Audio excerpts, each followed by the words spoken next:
လူတို့ဤကာမိဆန္ဒလူတွေရဲ့တဏ္ဍာမှာဖြစ်ပေါ်လေးရှိတဲ့ကာမိဆန္ဒအကြောင်းနဲ့ပတ်သက်ပြီးဒီကနေ့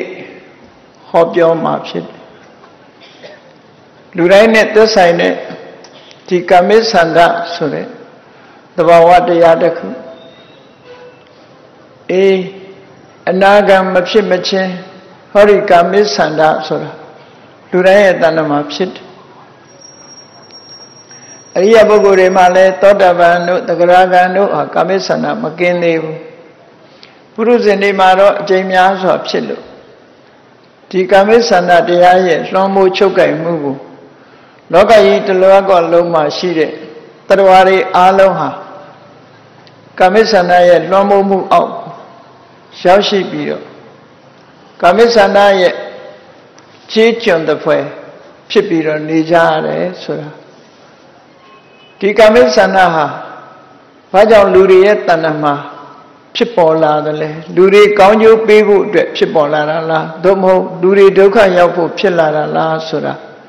ဘုရားမြတ်စွာရဲ့ဒေသနာတော်နဲ့ညှိနှိုင်းပြီးတော့မိမိဘဝနဲ့လက်တွေ့ဆက်ဟပ်ပြီးတော့စဉ်းစားဆင်ခြင်သုံးသပ်ကြဖို့ပေါ့ကာမိဆန္ဒလို့ဆိုတာကာမဆိုတာလူချင်းစရာအာယုံကိုကာမလို့ခေါ်တယ်ဒီနေရာမှာလူချင်းစရာအာယုန်นี่လူချင်းစရာအာယုန်ဆိုဒီမှာမျက်စိကမြင်ရတဲ့အစင်းလူချင်းစရာကောင်းတဲ့နှစ်သက်စရာကောင်းတဲ့မျက်နှာဝဲကောင်းတဲ့အစင်းအာယုန်နားနဲ့ကြားရတဲ့နှစ်သက်စရာမျက်နှာစရာကောင်းတဲ့အသံအာယုန်နှာခေါင်းနဲ့နမ်းရှူရတဲ့မျက်နှာစရာနှစ်သက်စရာကောင်းတဲ့အနံ့အာယုန်လျှာနဲ့လည်းရရတဲ့မျက်နှာစရာနှစ်သက်စရာကောင်းတဲ့ရတ္တအာယုန်နဲ့ခန္ဓာကိုယ်နဲ့ထိတွေ့လို့ရတယ်မျက်နှာနှစ်သက်စရာကောင်းတဲ့ဖုတ္တပအာယုန်လို့ဆိုတယ်ဒီအာယုန်တွေဟာလူတွေရဲ့စိတ်မှာခုံမင်မျက်နှာဘွယ်ဖြစ်သောကြောင့်မြတ်စွာဘုရားကကာမလို့ဆိုတဲ့စကားလုံးကိုသုံးလိုက်တာကာမအဲ့ဒီကာမလို့ဆိုတဲ့နှစ်သက်စရာအာယုန်တွေပေါ်မှာနှစ်သက်တွေ့တာနေတဲ့တဏှာကိုဒီနေရာမှာဆန္ဒဆိုတဲ့အမည်နာမနဲ့သုံးထားတယ်ဆန္ဒလို့ဆိုပေမဲ့လို့အဘိဓမ္မာတွေတဲမှာပါတဲ့ကုသိုလ်နဲ့ပတ်သက်တဲ့ဆန္ဒအကုသိုလ်နဲ့ပတ်သက်တဲ့ဆန္ဒလို့ဆန္ဒအမျိုးမျိုးရှိတဲ့ထဲမှာဒီနေရာမှာဆန္ဒလို့ဆိုတာရာဂကိုဥတည်ပြီးတော့ပြောတာဖြစ်တယ်နှစ်သက်စရာအာယုန်တွေကိုတွေ့တာနေတဲ့လူချင်းတတ်မဲ့တဲ့တဏှာကိုပဲကာမိဆန္ဒဒီကာမိဆန္ဒကိုပဲယမယံခအဘိဇ္ဇာလို့ဒီမဟာသတိပဋ္ဌာန်သုတ်မှာဆိုရင်ဝိနည်းလောကေအဘိဇ္ဇာဒေါမနတံဆိုပြီးအဘိဇ္ဇာဆိုတဲ့နာမည်နဲ့သုံးတာရှိထို့သုတ်တန်တွေမှာလည်းအဘိဇ္ဇာဝိသမလောဘလို့ဆိုပြီးတော့အဘိဇ္ဇာနဲ့ဝိသမလောဘလို့ဒီကာမိဆန္ဒကိုရည်ရွယ်ပြီးတော့သုံးတဲ့စကားလုံးတွေကာမိဆန္ဒဆိုတဲ့စကားလုံးဟာနော်နှစ်သက်စရာမျက်နှာစရာလိုချင်စရာအာယုန်တွေကိုလိုချင်နေတဲ့တဏှာလောဘဒါကိုကာမိဆန္ဒလို့ခေါ်တယ်လူတိုင်းရဲ့တဏ္ဍာမှာကာမိဆန္ဒဆိုတာဖြစ်ပေါ်လာထို့သောဖြစ်ပေါ်လာတော့လေအကြောင်းမဲ့ဖြစ်တာတော့မဟုတ်ဘူးအကြောင်းရှိတယ်အကြောင်းမဲ့ဖြစ်တဲ့အရာမရှိဘူးဒါကြောင့်မို့ဘာကြောင့်ဖြစ်တယ်ဆိုတာလည်းသိဖို့လိုတယ်ပေါ့အဲ့ဒါမသိခင်ကာမိဆန္ဒဆိုတဲ့စကားလုံးလေးရဲ့အဓိပ္ပာယ်ကိုရှင်းဥစွာမှတ်သားထားထိုစကားလုံးရဲ့စင်ပွားအဓိပ္ပာယ်တွေအနေနဲ့ဗာပြောလို့ဆိုကာမိဆန္ဒောဆိုတာကာမရာဂကာမဂုဏ်ပေါ်မှာကာမအာယုန်တွေပေါ်မှာတွေ့တာတယ်နှစ်သက်တယ်ကာမနန္ဒီကာမဂုဏ်တွေကိုမျက်နှိုးတယ်ကာမအာယုန်ပေါ်မှာမျက်နှိုးတယ်ကာမပရိလာဟမျက်နှိုးတွေ့တာမှုကိုအကြောင်းပြုပြီးလူတွေရဲ့ရင်ထဲစိတ်နှလုံးထဲမှာပူလောင်စေတတ်တယ်ဒီလိုဆိုအဲ့တော့ပြောရမယ်ဆိုရင်တဏှာတို့လောဘတို့ရာဂတို့လူတွေရဲ့တဏှာမှာဖြစ်တဲ့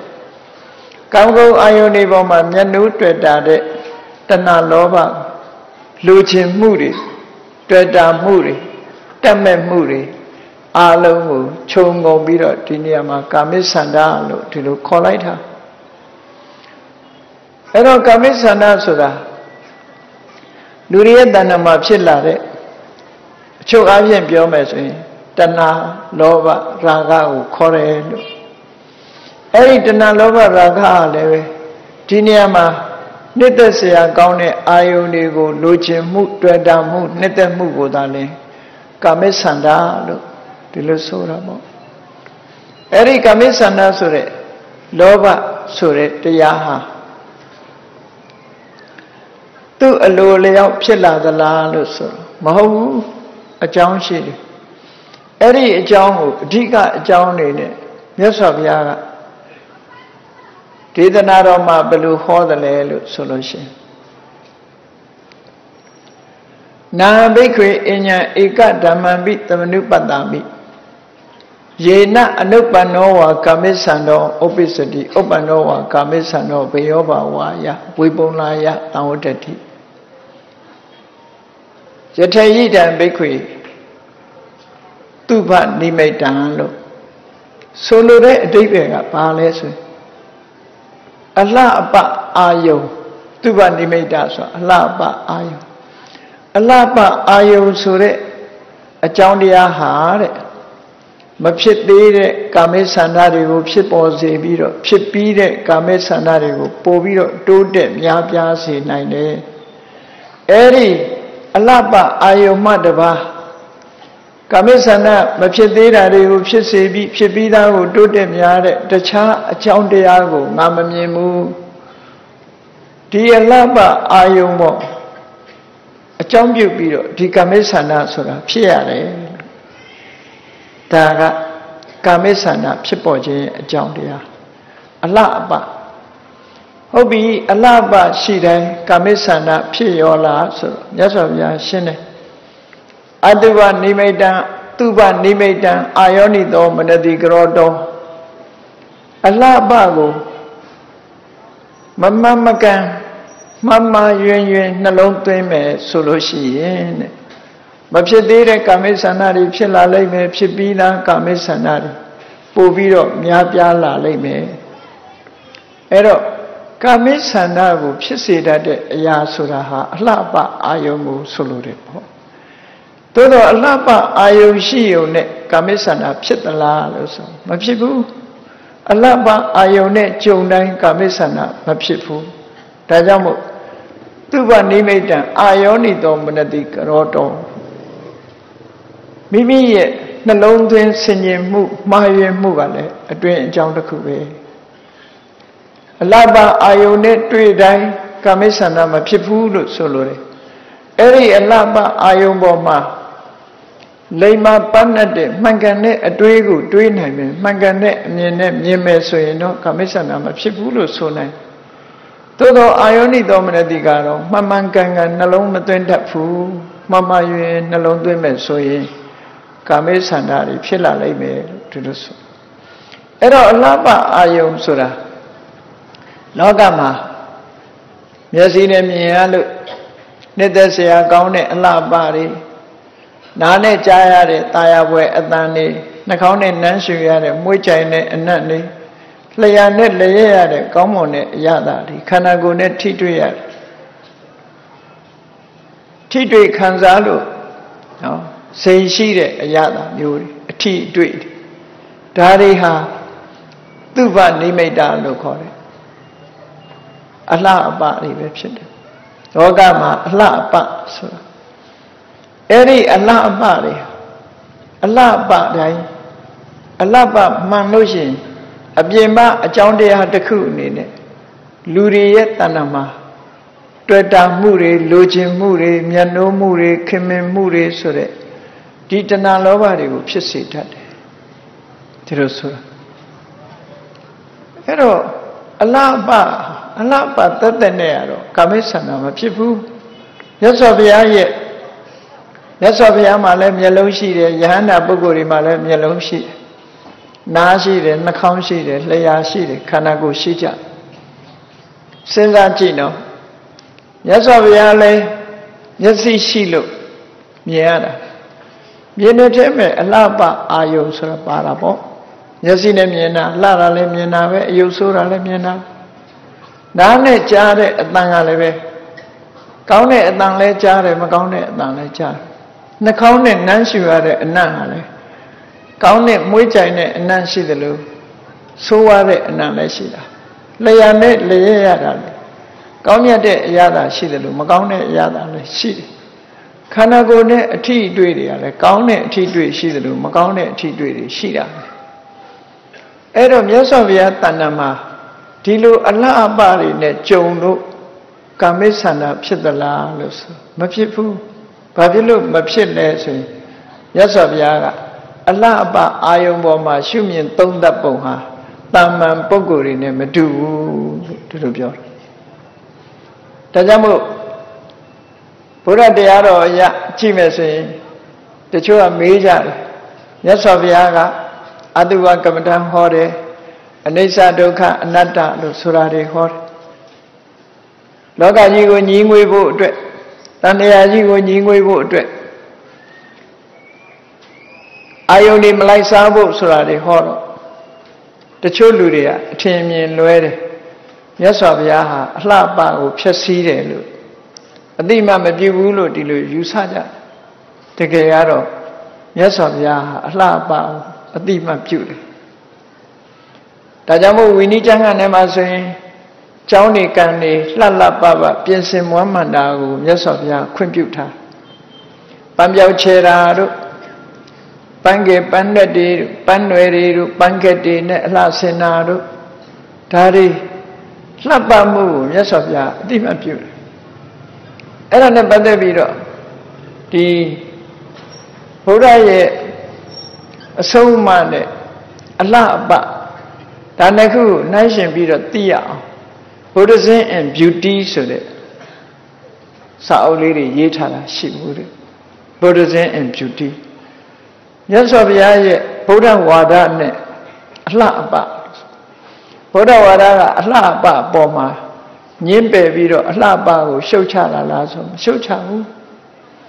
တခါတော့ကမြတ်စွာဘုရားလက်ထက်တော်အခါကာလတော့ကခေမာမိဖုရားဆိုတာအမတန်ချောအမတန်လှဗေမိသာရမင်းကြီးရဲ့မိဖုရားမရတိုင်းသူဆိုတော့အလွန်ချောအလွန်လှတဲ့ခေမာမိဖုရားမြတ်စွာဘုရားနဲ့မတွေ့ချင်မြတ်စွာဘုရားကိုဘယ်လိုယူဆသလဲဆိုရင်မြတ်စွာဘုရားကခန္ဓာကိုယ်ရဲ့အပြစ်တွေကိုဟောတာလေအတုပါတို့အနိစ္စတို့ဒုက္ခတို့ဆိုတာတွေ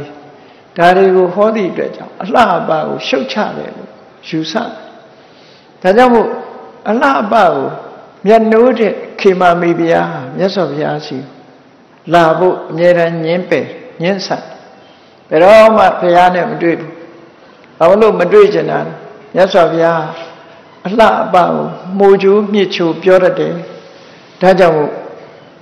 ဘုရားကိုဘယ်တော့မှမဆုံးခြင်းဘူးထို့တူပဲမြတ်စွာဘုရားရဲ့နှမတော်ဖြစ်တဲ့စနဗရကလျာဏီဆိုတဲ့တုံတရီနန္ဒာလို့လည်းခေါ်တယ်အဲ့ဒီစနဗရကလျာဏီဟာလည်းပဲသူတို့ခေတ်မှာယတောတရာပြီးရင်သူကအလှဆုံးလို့ဆိုတယ်အေးဒီမှာလဲမြတ်စွာဘုရားပေါ်မှာထင်လွဲတဲ့သူကလည်းသူ့ရဲ့မောင်တော်ဖြစ်တဲ့မြတ်စွာဘုရားအလှပကိုမှုကျိုးမြစ်ချိုပြောတတ်တယ်အလှပကိုအတိမမပြုဘူးဒီလိုအတွေးအမြင်တွေနဲ့မြတ်စွာဘုရားရှိလာဖို့ဝန်လေးချမြတ်စွာဘုရားရှိကတရားစကားကြားရမှာမကြားကြညာအလှပကိုအတိမမပြုဘူးလို့သူတို့ကယူဆတယ်မြတ်စွာဘုရားကအဲ့ဒီလိုမဟုတ်ပါဘူးမျက်စိရှိလို့မြင်ရတာလှတာကိုလှတယ်လို့မြတ်စွာဘုရားအတိမပြုတယ်နော်မလှတာကိုမလှဘူးဆိုတာလည်းသိတယ်ဘာထူးတယ်လဲလို့ဆိုလို့ရှိရင်ဘုန်းကြီးတို့တွေကလှတယ်ဆိုတဲ့နောက်မှာအလှပပေါ်မှာတက်မဲ့တယ်ဆိုတဲ့တဏှာလိုက်တယ်မြတ်စွာဘုရားကြတော့အလှပပေါ်မှာတက်မဲ့တယ်ဆိုတာမလိုက်လာဘူးနော်လှတာကိုလှတယ်လို့သိတယ်သို့တော့လှလိုက်တာဖြစ်ချင်လိုက်တာလိုချင်လိုက်တာဆိုတဲ့တက်မဲ့မှုကဘုရားမှာမပါလာဘူးစဉ်းစားကြည့် မြတ်စွာဘုရားသခင်ကိုရောမြတ်အိန္ဒသာလလှိုင်ကူထဲမှာသတင်းသုံးနေတဲ့အချိန်တရားမင်းကြီးကဆေလွတ်လို့ပိစတိခနတ်သားစောင်းပိုက်ပြီးတော့ဘုရားစီရောက်လာရောက်တဲ့အခါမှာသူကဘုရားနဲ့တွေ့ဆုံပြီးတော့တရားမင်းကြီးမှားတာကိုရုပ်တဲ့မလျှောက်သေးပဲနဲ့မြတ်စွာဘုရားကိုစောင်းတီးပြီးတော့တခြင်းဆိုပြသေးတာနော်ဘုရားစီမှာဘုရားရှိစောင်းတီးပြီးတော့တခြင်းဆိုပြတခြင်းဆိုတဲ့သူဆိုတဲ့တခြင်းတွေဟာ devotional sound လို့ခေါ်တဲ့ဘုရားကုံနဲ့ပတ်သက်တယ်တရားကုံနဲ့ပတ်သက်တယ်သံဃာကုံနဲ့ပတ်သက်တာတွေဆိုဒါလည်းမကဘူးကာမဂုဏ်အာယုန်တွေနဲ့ပတ်သက်တဲ့တခြင်းကိုလည်းသူဆိုတယ်ဆိုပြီးတော့စောင်းတီးတယ်ဘုရားရှိမှနော်တခြင်းဆိုစောင်းတီးတာအဲ့ဒါလို့တခြင်းဆိုစောင်းတီးတဲ့အခါကျသူတီးမှုဖြောပြပြီးတဲ့အခါမြတ်စွာဘုရားကနားထောင်နေတဲ့သဘောနားထောင်နေဆိုတာတမင်နာကျင်လို့နားထောင်ခြင်းလို့နားထောင်တဲ့သဘောမဟုတ်ဘူးကြားနေရတော့မြတ်စွာဘုရားသူ့စောင်းတန်ကိုအတိမတ်ပြုတယ်စောင်းတီးပြီးလို့တခြင်းဆိုပြီးတဲ့အခါမြတ်စွာဘုရားဘာအမိန့်ရှိလဲပိစတိခာမင်းရဲ့တခြင်းနဲ့စောင်းတန်ကလိုက်ဖက်ပါပေတယ်လို့အဲ့ဒါနားထောင်လို့ပြောလို့ရတာပေါ့စောင်းတန်နဲ့တခြင်းဟာလိုက်ဖက်ပါပေတယ်အဲ့ဒါကိုအင်္ဂလိပ်လို့ appreciate လုပ်တယ်လို့ခေါ်တယ် appreciate ဆိုတာအတိမတ်ပြုတဲ့သဘောပဲလှတာကိုလှတယ်လို့တတိမတ်ပြုတယ်တာယာတာကိုတာယာတယ်လို့အတိမတ်ပြုတယ်မြတ်စွာဘုရားအဲ့ဒါလို့အစင်းအာယုံကိုလည်းလှတာကိုလှတယ်လို့အတိမတ်ပြုတယ်အတန်လည်းတာယာတာကိုတာယာတယ်လို့အတိမတ်ပြုတယ်အနတ်နဲ့ပတ်သက်ပြီးမွေးချင်ရင်လည်းမွေးချင်တယ်လို့အတိမတ်ပြုတယ်အယတနဲ့ပတ်သက်လာလို့ရှင်လည်းကောင်းနေရင်ကောင်းတယ်လို့အတိမတ်ပြုတယ်ခန္ဓာကိုယ်အထီးတွေးနဲ့ပတ်သက်ရင်လည်းပဲကောင်းတယ်လို့အတိမတ်ပြုတယ်ဆိုပါစို့ဇလန်းလေးတစ်ခုကြည့်ရှင်မကတ္တဗပိပ္ပလိလူလင်လို့ခေါ်တယ်သူ့လူနာမည်အနွယ်နာမည်ကကတ္တဗသာသနာတော်မှာကတ္တဗဆိုတဲ့နာမည်နဲ့သိကြလူဘွားတော်ကပိပ္ပလိဆိုတယ်တထေးကြီးပေါ့သူသင်္ကန်းဝတ်လာတဲ့အခါတထေးဆိုတော့ကောင်းမိတ်ညွှန်းမိတ်ဆိုတဲ့အဝတ်တွေကိုသင်္ကန်းချုပ်ပြီးတော့ဝတ်လာတာဖះကိုရည်မှန်းပြီးတော့သူ့ဘာသူသင်္ကန်းတပိတ်ပြိခရာတွေဝတ်ယုံပြီးတော့ဖះရှိရာကိုထွက်လာတာအဲ့ဒါလို့ထွက်လာတဲ့အချိန်မှာသူလာတဲ့လမ်းညောင်ပင်အောက်မြတ်စွာဘုရားသခင်ကိုရောမြတ်ကကြိုတင်ရောက်နေတယ်သူလည်းအနိဗ္ဗာန်ရောက်လို့မြတ်စွာဘုရားလည်းမြင်လိုက်ရောငါရည်စူးတဲ့ပုဂ္ဂိုလ်သူပုဂ္ဂိုလ်များဟာဒီပုဂ္ဂိုလ်ပဲဖြစ်ရမယ်ဆိုပြီးတော့မြတ်စွာဘုရားကိုယိုကျိုးပြီးရှ िख ိုးတယ်နော်ရှ िख ိုးပြီးတော့ဆရာဆိုတာဒီပုဂ္ဂိုလ်ပါပဲလို့အသိမှတ်ပြုတယ်အဲ့ဒီမြတ်စွာဘုရားစီရောက်တဲ့အခါသူဘာလုပ်တော့ဆိုရင်သူပခုံးပေါ်မှာပါလာတဲ့အမတမချောညက်တဲ့အစနဲ့ချုပ်ထားတဲ့ဒုက္ခလို့ခေါ်တယ်နှစ်ထပ်နှစ်လွှာထပ်ပြီးတော့ချုပ်ထားတဲ့အပေါ်ယုံအချုံကြီးကိုလေးခေါက်ခောက်ပြီးတော့မြတ်စွာဘုရားထိုင်ဖို့နေရာခင်းပေးတာအဲ့ဒါလို့ထိုင်တဲ့နေရာခင်းပေးတဲ့အခါမြတ်စွာဘုရားကအဲ့ဒီပေါ်ထိုင်ရင်းကနေဘာပြောတော့ဆိုကတ္တဗတဲ့သူခင်းပေးတဲ့အထိုင်ကိုလက်နဲ့ပုတ်ပြီးတော့မြတ်စွာဘုရားကတ္တဗသင်ရဲ့အထယ်ကြီးကချောလိုက်တာချောညက်လိုက်တာကောင်းလိုက်တာလို့မြတ်စွာဘုရားဒီလိုမရှိအဲ့ဒါအတိမတ်ပြုတဲ့သဘောပဲနော်သို့တော်မြတ်စွာဘုရားမှာထူးခြားတဲ့ရည်ရွယ်ချက်ရှိတယ်ကောင်းလိုက်တာလို့ဆိုတာလိုချင်လို့ပြောတာတော့မဟုတ်ဘူးတွေ့တာလို့ပြောတာတော့မဟုတ်ဘူးကောင်းတာကိုကောင်းတယ်လို့အတိမတ်ပြုတယ်အထီးအတွေ့နဲ့ပတ်သက်ပြီးမြတ်စွာကောင်းလိုက်တာလို့ပြောလိုက်တာအဲ့ဒါလိုလဲပြောတာလဲကြားရောကတ္တဗမထေရမြတ်ကအရှင်ဘုရားတဲ့အရှင်ဘုရားရဲ့ပခုံးပေါ်မှာပါတဲ့ပိုက်ဆံလျော်နဲ့ရက်ထားတဲ့နှစ်ထပ်သင်္ကန်းကိုရရင်တပည့်တော်ဒါကိုအရှင်ဘုရားကိုလှူပြရစေပါလို့ဟောကောင်းတယ်လို့ချီးမွမ်းလိုက်တာဘုရားကိုလှူတယ်မြတ်စွာဘုရားကသူ့ပခုံးပေါ်ကနှစ်ထပ်သင်္ကန်းကိုကတ္တဗကိုချီးမြှင့်လိုက်တယ်သင်္ကန်းချင်းလဲဝတ်တယ်ဆိုတဲ့အဓိပ္ပာယ်မြတ်စွာဘုရားရဲ့ပခုံးပေါ်မှာပါလာတဲ့ထဲက ပိုက်ဆံလျှော်နဲ့ရက်ထားတဲ့အထည်ချမ်းကြီးညဓမ္မချမ်းနဲ့အထည်ချမ်းရုံနဲ့မကဘူးကျွမ်မကာလီဆိုတဲ့ကျွမ်မကြီးတည်ဆုံးသွားတဲ့အခါသူ့အလောင်းကိုရစ်ပတ်ပြီးတော့ပြစ်ထားတဲ့အဝတ်ကြီးမြတ်စွာဘုရားကိုယ်တိုင်ကာလိရဲ့အလောင်းကောင်ကနေခွာပြီးတော့ကိုယ်တိုင်ဖွလျှော်ပြီးတော့အသုံးပြုနေတဲ့သင်္ကန်းနော်အဲ့ဒါကိုသုံးဆောင်နိုင်မလားလို့ဝတ်ယုံနိုင်မလားငါသုံးနေတဲ့ဟောဒီနှစ်ထပ်သင်္ကန်းကြီးပက်ဆံရောလျှော်နဲ့ရက်ထားတဲ့ဟာကိုသုံးဆောင်နိုင်မလားလို့ဆိုတပည့်တော်မြတ်မြတ်တို့သုံးဆောင်ပါမယ်လို့ဟောရှင်မာကတ္တဗနဲ့တွေ့တော့မှလဲကတ္တဗသူခင်းပေးတဲ့အဝတ်ကချောညက်ပြီးအလွန်တန်ဖိုးကြီးတဲ့ကောင်းမြတ်တဲ့အဝတ်မြတ်စွာဘုရားကလက်တော်နဲ့သုံးသပ်ပြီးကောင်းတာကိုကောင်းတယ်လို့ချီးမွမ်းခြင်းအပြင်မြတ်စွာဘုရားနဲ့သူနဲ့သင်္ကန်းအလဲလဲဝတ်တာဟာဘုရားအတွက်ရည်ရွယ်ချက်ရှိတယ်ရှင်မာကတ္တဗဖြစ်လာမဲ့ပုဂ္ဂိုလ်သူပုဂ္ဂိုလ်များဟာအမြဲတမ်းပန်းတကူသင်္ကန်းကိုဝေယုံပြီးတော့တက်တက်တာဒူရင်နေဆောက်တည်သွားတဲ့အထဲမှာအထွတ်အမြတ်ဆုံးပုဂ္ဂိုလ်ဖြစ်မှာ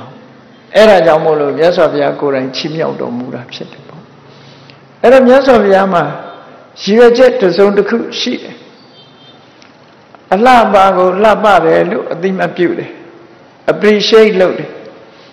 သို့တော်မြတ်စွာဘုရားတွေ့တာသလားလို့ဆိုမတွေ့တာပိစသခိပိစတိခရဲ့စောင်းတန်ကိုနားထောင်ရင်းကနေ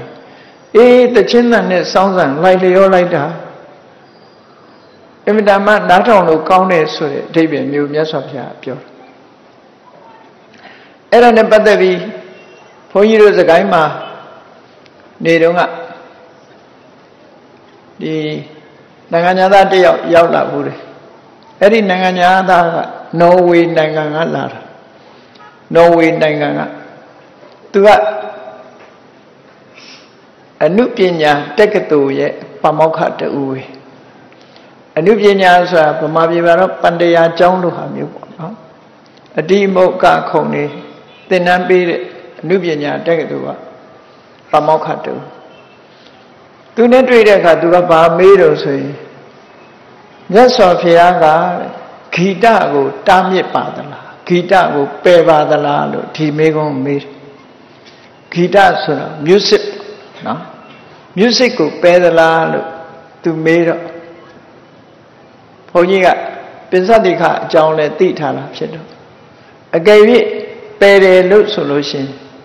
သူတစ်မျိုးပြောကောင်းပြောလိုက်မယ်ဘုန်းကြီးကဗာပြောလိုက်တော့ဆိုဂီတကိုမပယ်ပါဘူး music ကိုမပယ်ပါဘူးသို့တော့ဂီတပေါ်မှာတွေ့တာတဲ့တဏှာကိုတော့ပယ်ပါတယ်လို့အဲ့ဒါလို့ဖြေခဲ့အဲ့လိုဖြေလိုက်တဲ့အခါသူဘာမှဆက်ပြီးတော့မမေးတော့သူဟာပိစတိခနဲ့မြတ်စွာဘုရားရဲ့အကြောင်းဖတ်ဖူးထားတယ်ဖတ်ဖူးထားဖို့ရတယ်ပေါ့ဒါကြောင့်ဒီမေကွန်မေးတယ်လို့ဘုန်းကြီးကကိုယ်အတွေ့နဲ့တွေ့အဲ့တော့မြတ်စွာဘုရားကပယ်တယ်ဆိုရင်ပိစတိခစောင်းတီးပြီးတခြင်းဆိုတဲ့အခါဟေးပိစတိခမင်းစောင်းလည်းမတီးနဲ့ခုချက်ချင်းရပ်လိုက်တခြင်းလည်းမဆိုနဲ့လို့ပြောမှာပေါ့အဲ့ဒါလို့မပြောဘူးမြတ်စွာဘုရားဆုံးသည့်ထိအောင်နားထောင်နေတယ်နားထောင်ပြီးတဲ့အခါမှာ appreciate လုပ်တယ်မင်းစောင်းတန်နဲ့တခြင်းတန်ဟာလိုက်လျောပါပေတယ်ဒီလိုပြောတော့အဖြစ်ဂီတကိုပယ်တယ်လို့ဒီလိုမဆိုရအလှပကိုပယ်တာမဟုတ်ဒါကြောင့်မြို့ Buddhism and Beauty ဆိုတဲ့စာတမ်းလေးကိုရေးကြတဲ့အခါမှာမြတ်စွာဘုရားဟာအလှပကိုအတိမတ်ပြုတယ်ဆိုတာဝိနည်းကျမ်းဂန်တွေထဲမှာလည်းပဲကျောင်းနေသာသာယာယာနဲ့အလှဆင်တာတို့နော်ရွှေဘိန်းချတာတို့သေနာတနာအနေထားဖြင့်ဒီကျောင်းနေဆောက်လုပ်တဲ့အခါမှာလဲမြတ်စွာဘုရားဝိဟာရီကာရီရမေစိတ်နှလုံးမွေးလျော်ပွဲကောင်းအောင်ကျောင်းအဆောက်အဦတွေကိုဆောက်ရမယ်လို့ဒီလိုဟောထားတာတွေရှိတော့မြတ်စွာဘုရားဟာအလှပကိုအတိမတ်ပြုတယ်ဒီလိုဆိုရအလှပဆိုတဲ့သူကနိမိတ်ဟာဒီကာမိဆန္ဒဖြစ်ဖို့အတွက်အကြောင်းတစ်ခုဖြစ်တော်လဲသူတစ်ခုတည်းနဲ့တော့မဖြစ်ဘူးဘာကြောင့်ဖြစ်တော့ဆိုရင်အလှပကိုကြုံတွေ့တဲ့ပုဂ္ဂိုလ်ရဲ့တဏ္ဍာမှာဖြစ်တဲ့အာယောနိသောမနတိကာရလို့ဆိုတဲ့ unwise attention မသိမတဲ့မမှန်မကန်နှလုံးသွင်းမှုမမှန်မကန်နှလုံးသွင်းမှုဆိုတာလောဘဖြစ်တဲ့အတွေးနဲ့တွေးတာ နော်လောဘအတွေးနဲ့တွေးတာလိုချင်တဲ့စိတ်နဲ့အကြည့်နဲ့ကြည့်တာအဲ့ဒါလို့ဆိုမှဒီလောဘဆိုတာဖြစ်လာလှပယုံတစ်ခုတည်းနဲ့လောဘမဖြစ်ဘူးဒါကြောင့်မို့မြတ်စွာဘုရားကာမိဆန္ဒဖြစ်ခြင်းအကြောင်းကိုဟောတဲ့အခါမှာသူပနိမိတ်တံအာယောနိတောမနတိကရောတောအလှအပအာယုံကိုမသိမတဲ့နှလုံးသွင်းတဲ့ပုဂ္ဂိုလ်မှာလို့ဒီလိုသုံးတာအနုပ္ပန္နောဝါကာမိဆန္ဒောဥပ္ပစ္စတိမဖြစ်လာသေးတဲ့ကာမိဆန္ဒဟာလည်းဖြစ်လာတယ်ဥပ္ပန္နောဝါကာမိဆန္ဒောဘေယောဘာဝါယတံဝတ္တိဖြစ်ပြီးသားကာမိဆန္ဒတွေလည်းပို့ပြီးတော့တိုးလာစေတယ်လို့ဟောဒီလိုဟောတာအဲ့တော့ကာမိဆန္ဒလူတွေရဲ့တဏ္ဍာမှာဖြစ်တဲ့နှစ်သက်စရာအာယုန်တွေကိုနှစ်သက်တွေ့တာတဲ့လိုချင်တဲ့ကာမိဆန္ဒဆိုတဲ့တရားဟာသူ့ဘနမိတ်နဲ့အာယောနိသောမနတိကာရဒီနှစ်ခုပေါင်းစပ်လိုက်တဲ့အခါမှာလူတွေရဲ့တဏ္ဍာမှာအကြောင်းပြုပြီးတော့ဖြစ်ပေါ်လာတယ်လို့ဒီလိုဆိုဟုတ်ပြီဖြစ်လာလို့ရှိရင်ကောင်းကျိုးပေးတာလားဆိုးကျိုးပေးတာလားလို့မေးစရာအကြောင်းရှိတယ်လောကလူသားတွေကတော့လူဆိုတာတွေ့တာမှုတွေမျက်နှာမှုတွေနှစ်သက်မှုတွေရှိမယ်လို့ဒီလိုထင်ကြလောဘကာမိဆန္ဒဖြစ်တာကောင်းတယ်လို့ထင်ကောင်းထင်လိမ့်မယ်မြတ်စွာဘုရားကတော့သုတ်တန်တစ်ခုမှာဘယ်လိုဟောတော့နန္ဒီဒုက္ခတမူလံနန္ဒီနှစ်သက်เสียအာယုန်တွေကိုနှစ်သက်တတ်တဲ့တဏှာလောဘရာဂတိဒုက္ခတမူလံဒုက္ခရဲ့အကြောင်းရင်းပဲလို့ဒီလိုဟောခဲ့တယ်နန္ဒီသမုဒယဒုက္ခသမုဒယအေးနှစ်သက်เสียအာယုန်တွေကိုမင်းနှစ်သက်မယ်တွေ့တာမယ်လိုချင်မယ်ဆိုလို့ရှိရင်အဲ့ဒါလိုချင်မှုဖြစ်လာခြင်းဟာဒုက္ခဖြစ်ခြင်းရဲ့အကြောင်းပဲလို့ဒီလိုဟောတာအဲ့တော့ကာမိဆန္ဒသည်တရားတွေကိုဒုက္ခကိုပဲပေးတယ်ဒုက္ခကိုမပေးဘူးသို့တော့လောကသားတွေအနေနဲ့ကတော့ဘယ်လိုတွေးတော့ဘယ်လိုပြောကြတော့ဆိုရင်လူတွေကအေးလူဆိုတာလောဘရှိရမှာလောဘမရှိရင်စီးပွားဥစ္စာမဖြစ်ဘူးလောဘရှိတဲ့ပုဂ္ဂိုလ်မှာကြီးပွားတိုးတက်တယ်စီးပွားဥစ္စာတွေဖြစ်တယ်လို့ယူဆကြသို့တော့အဲ့ဒီအတွေးဟာမှန်ကန်မှုရှိသလားလို့ဆိုမှန်ကန်မှုမရှိဘူးဘာကြောင့်မရှိတာလောဘရှိလို့ချမ်းသာတာမဟုတ်ဘူးတေချာစဉ်းစားကြည့်နော်လောဘရှိလို့လူတွေဟာစီးပွားဥစ္စာတွေတိုးတက်ပြီးတော့ချမ်းသာတာလို့လူတွေကထင်ကြတယ်သို့တော့လောဘကြောင့်ချမ်းသာတာလားလို့ဆိုလောဘကြောင့်ချမ်းသာတာမဟုတ်ဘူးချမ်းသာတာဘာကြောင့်ချမ်းသာတာတော့ဆို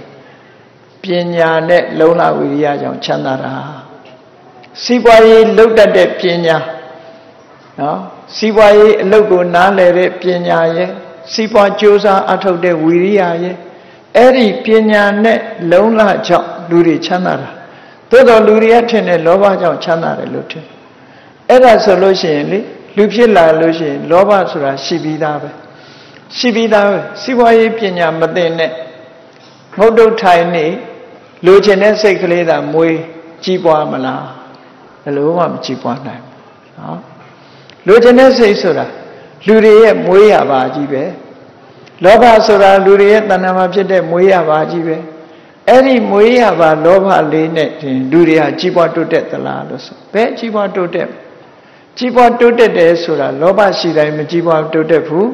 ပညာရှိမှလုံလဝိရိယရှိမှကြီးပွားတိုးတက်တယ်ဒါကြောင့်မလို့တက္ကသိုလ်တွေတက်ပြီးတော့ economic တို့စီးပွားရေးပညာရပ်တွေစီးပူးအထောက်ကြရတယ်သို့မဟုတ်လောက်တကိုင်တတ်အောင်သင်ကြအယောင်ဝယ်ပညာသင်တယ်စီးပွားလုပ်နည်းသင်တယ်ဆိုတာတွေကပညာတွေပဲအဲ့ဒီပညာနဲ့ကြိုးစားအထောက်မှုအထောက်မှသာနဲ့စီးပွားဥစ္စာတိုးတက်တာလောဘကြောင့်တိုးတက်တာမဟုတ်ဘူးဒါကြောင့်မို့မြတ်စွာဘုရားကသစ္စာ၄ပါးမှာဆိုလဲဟောတယ်လေလောဘဆိုတဲ့နေရာမှာချမ်းသာကြောင်းလို့တခါမှမဟောဘူးမြတ်စွာဘုရားဒီတဏှာလောဘဆိုတာနန္ဒီဒုက္ခတမူလံဆင်းရဲဒုက္ခကိုပေးတယ်ဒါဖြင့်ဟုတ်ပြီဘုန်းကြီးတို့တွေတဏ္ဍာမှာရှိတဲ့ကာမိဆန္ဒဆိုတဲ့ဒီလောဘကဘယ်လိုဆင်းရဲတာကိုပေးတယ်လဲစဉ်းစားကြည့်လူကိုခင်မင်တယ်ပစ္စည်းဥစ္စာကိုတွေ့တာတယ်လူကိုခင်မင်ခြင်းကြောင့်အဲ့ဒီလူနဲ့ပတ်သက်လာလို့ရှိရင်တောကဖြစ်တယ် ပစ္စည်းဥစ္စာကိုတွေ့တာခြင်းကြောင့်အဲ့ဒီပစ္စည်းဥစ္စာနဲ့ပတ်သက်လာရင်တောကဖြစ်တယ်စိတ်နှလုံးအေးချမ်းမှုကိုမဖြစ်စေဘူးကိုယ်နဲ့မခင်ခင်တုန်းကအဲ့ဒီပုဂ္ဂိုလ်ဘာဖြစ်ဖြစ်တောကဆိုတာမလာဘူးကိုယ်နဲ့လက်တွဲပြီးခင်မင်းလာပြီဆိုလို့ရှိရင်တော့အဲ့ဒီပုဂ္ဂိုလ်တစ်ခုခုဖြစ်မှအောင်စိုးရိမ်လားဒီလိုပစ္စည်းဥစ္စာလည်းကိုမပိုင်ဘူးဆိုရင်ဘယ်သူမှတောကမဖြစ်ဘူးကိုပိုင်တဲ့ပစ္စည်းဆိုရင်တောကဖြစ်လာအဲ့ဒီတောကကိုဘယ်သူကမွေးထုတ်တာတုံးလို့မေးလို့ရှိရင်ကာမိဆန္ဒဆိုတဲ့လောဘတဏှာရာဂကမွေးထုတ်တာဒါကြောင့်မို့လို့လောဘကြောင့်တောကတာဖြစ်တယ်လောဘကြောင့်ချမ်းသာဒုက္ခရတာမဟုတ်ဘူးဆိုတာကိုသေသေးချာချာမှတ်ထားဖို့လိုအပ်တယ်တလွဲကိုအတိပ္ပယ်ကောင်းပြီးတတ်တယ်ဒါကြောင့်မို့ကာမိဆန္ဒဆိုတာဖြစ်ပေါ်လာလို့ရှိရင်ကောင်းကျိုးပေးသလားဆိုမပေးဘူး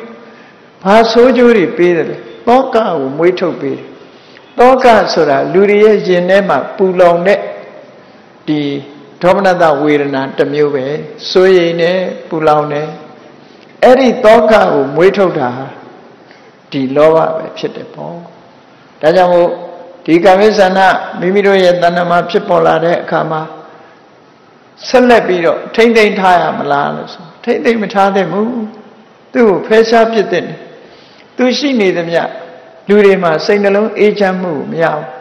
ဒါကြောင့်မို့လို့မြတ်စွာဘုရားကာမပရိလာဟောတဲ့လိုချင်စရာအာယုန်နေနဲ့ပတ်သက်လာလို့လိုချင်တယ်ဆိုတဲ့တဏှာရှိလာလို့ရှင်ဘာဖြစ်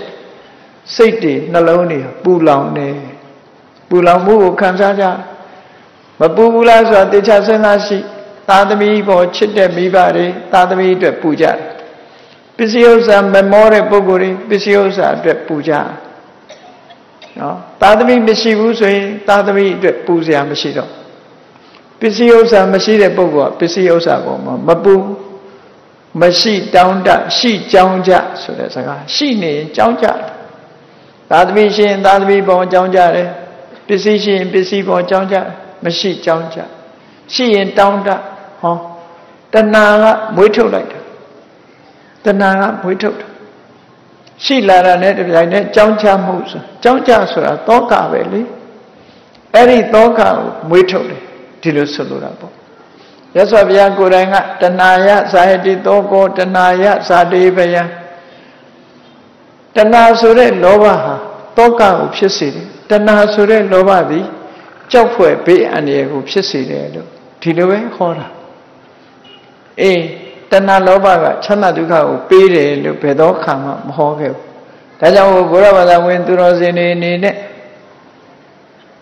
ဒီဟာကိုလောဘကြောင့်ချမ်းသာကြွယ်ဝတယ်ဆိုတဲ့အယူဆမျိုးဟာမမှန်ကန်ဘူး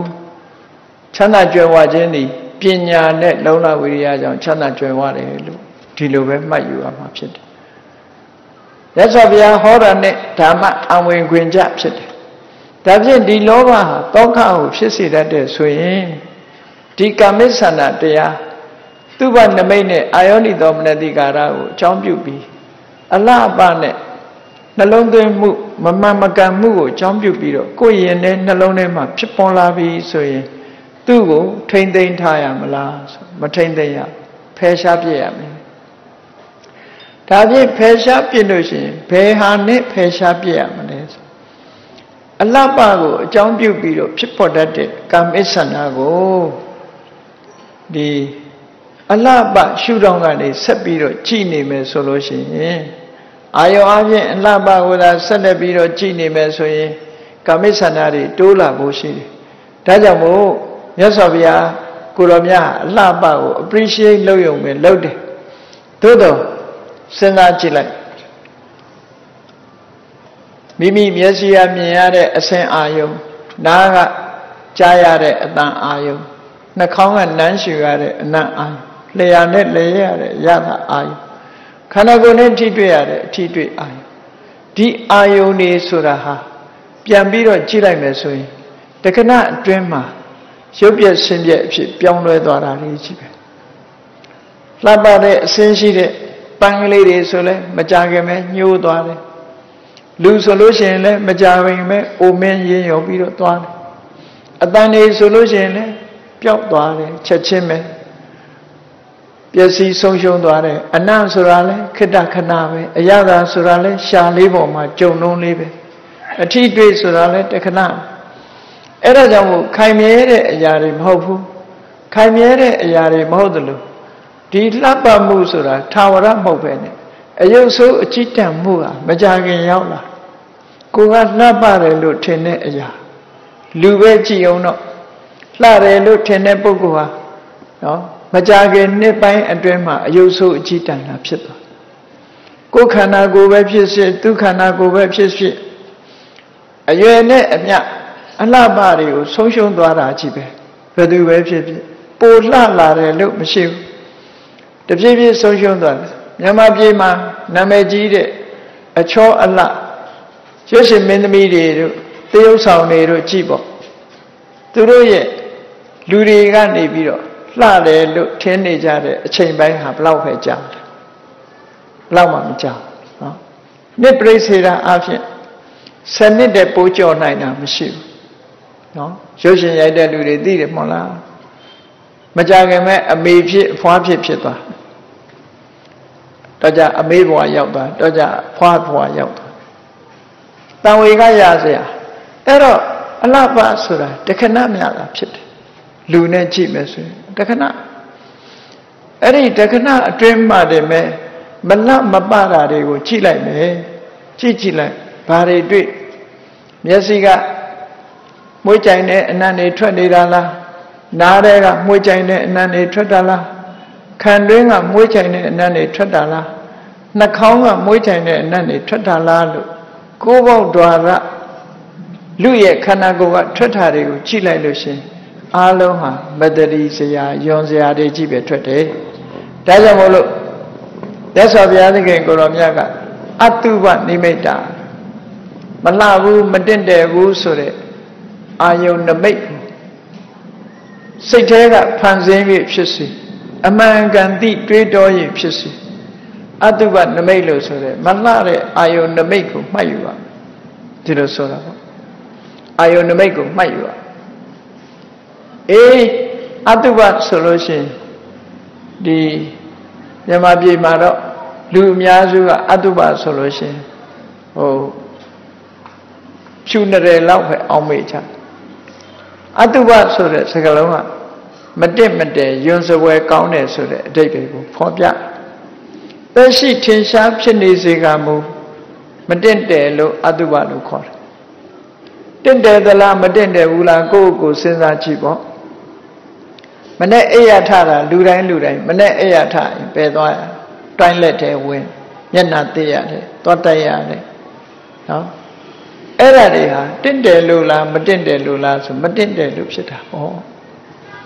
လူတွေကဆေးကြောတန်းစင်ပြီးတော့အမြဲတမ်းသုတ်တင်နေကြတယ်သုတ်တင်နေကြတယ်